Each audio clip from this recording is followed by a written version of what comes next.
அனைவருக்கும் இனிய காலை வணக்கம். இன்று பாவை நோன்பு 18வது நாள், திருப்பாவை 18வது பாசுரம். இந்த பாசுரத்தில் ஆண்டாள் நாச்சியார் ஐம்புலன்களை பற்றி கூறுகின்றார். இந்த நந்தகோபன் அனைவருக்கும் வலிமை தரக்கூடியவன், வலிமையானவன், பலவிதமான யானை படைகளை உடையவன். அத்தகைய சிறப்புடைய அவனை கூறி அடுத்ததாக யசோதை தாயையும் கூறுகின்றார் ஆண்டாள் நாச்சியார். ஒவ்வொருவராக எழுப்பிவிட்டு மூன்றாவதாக நப்பிண்ணையை கூறுகின்றார். அதாவது கண்ணுடைய மனைவி, தோழி, காதலி, இணையவள், மனைவி, துணைவி என்று பலவிதமான கருத்துக்களை நாம் கூற இயலும். அத்தகைய நப்பிண்ணை பிராட்டியே, நீ எங்களுக்கு அருள் தருவாயாக, நாங்கள் கண்ணனை துயிலெழுப்ப வேண்டும் என்று கூறுகின்றார் ஆண்டாள் நாச்சியார். இந்த பாசுரத்தில் பார்க்கும் பொழுது கோழிகள் கூவுகின்றன, மாதவி பந்தல் மேல் குறுக்கத்தி பூவின் மேல் குயினங்கள் கூவுகின்றன என்று கூறுகின்றார். இவையெல்லாம் எவற்றை கூறுகின்றது என்றால், நமது அகமானது விழித்திருக்க வேண்டும். நமது கண் பார்க்கவில்லையா, உனது கண் பார்க்கவில்லையா, உனது செவி கேட்கவில்லையா, உனது மூக்கு மனத்தை நுகரவில்லையா என்று ஐம்புலன்களை பற்றியும் இங்கு ஆண்டாள் நாச்சியார் கூறுகின்றார். ஐம்புலன்களை அடக்கி வாழும் பொழுது நாம் சிறப்பான வாழ்வு வாழ முடியும். எனவே நப்பிண்ணை பிராட்டியே, கண்ணனை எழுப்புவதற்கு, அருள் செய்வதற்கு நீ எங்களுக்கு அருளை தர வேண்டும் என்று கூறுகின்றார் ஆண்டாள் நாச்சியார். மேலும் ஒரு செயலை செய்ய வேண்டும் என்றால் நமக்கு ஐம்புலன்களையும் அடக்கி செய்யும்போது அது சிறப்பானவைகளாக இருக்கும். எனவே தான் ஆண்டாள் இங்கு கூறுகின்றார், நாம் செல்லக்கூடிய பாதை சரியானதா அல்லது நம்ம தவறி விழுந்துவிட்டால் எவ்வாறு எழ வேண்டும் என்பதையும் கூறுகின்றார். ஒரு படி கீழே இறங்கிவிட்டால் மேலே எழ வேண்டும்.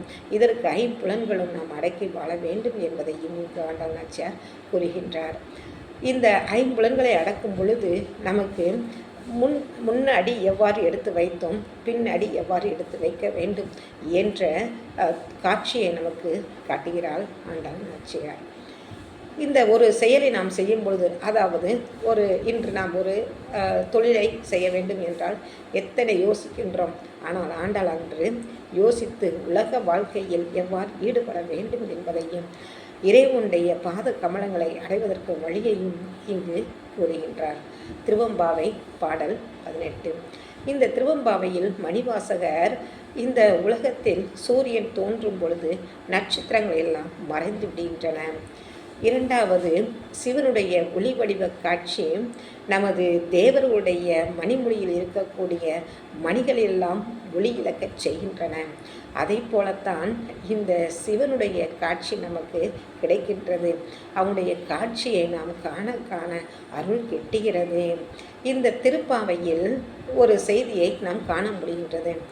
ஒரு உலக வாழ்க்கையில் தந்தையிடம் ஒரு செயலை செய்ய வேண்டும் என்றால் நாம் தயங்கி நிற்கின்றோம்.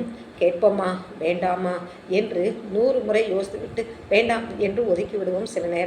பல நேரங்களில் தாயிடம் வேண்டி கேட்கிறோம், அம்மா நீ போய் சொல்லம்மா, எனக்கு இந்த செயலை செய்ய வேண்டும் என்று.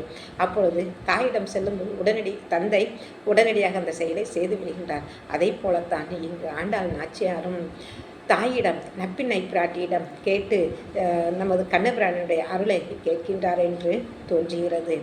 அதாவது ஆண்டாள் அன்று இந்த உலக வாழ்க்கையை எவ்வாறு நாம் அனுபவிக்க வேண்டும் என்பதையும் இந்த பாசுரங்களின் வழியாக கூறுகின்றார். இந்த உலகம் மகிழ்ச்சியானது, அது நாம் காணக்கூடிய நோக்கில்தான் இருக்கின்றது என்று நமது திருப்பாவை மற்றும் திருவெம்பாவை பாடல்களும் பாசுரங்களும் உணர்த்துகின்றன. இந்த உலகத்தை நாம் காணக்கூடிய கண்கள் நமக்கு இருண்டுவிட்டால் அது வெளிச்சம் இல்லாததாக தோன்றும். அதாவது பூனைக்கு கண் கட்டிவிட்டால் உலகமே இருண்டு விட்டது என்பது போல நமது அகக்கண் திறக்க வேண்டும் என்பதைத்தான் இங்கு இருவரும் கூறுகின்றனர். அந்த இருவர் கூறக்கூடிய வாழ்க்கையில் நாமும் பயணித்து இன்பத்தோடு வாழ வேண்டும். அதாவது துன்பம் நேர்கையில் கூட அதனை எப்படி நாம் மகிழ்ந்து சிறப்பாக வாழ வேண்டும் என்பதை கூறுகின்றார். நன்றி.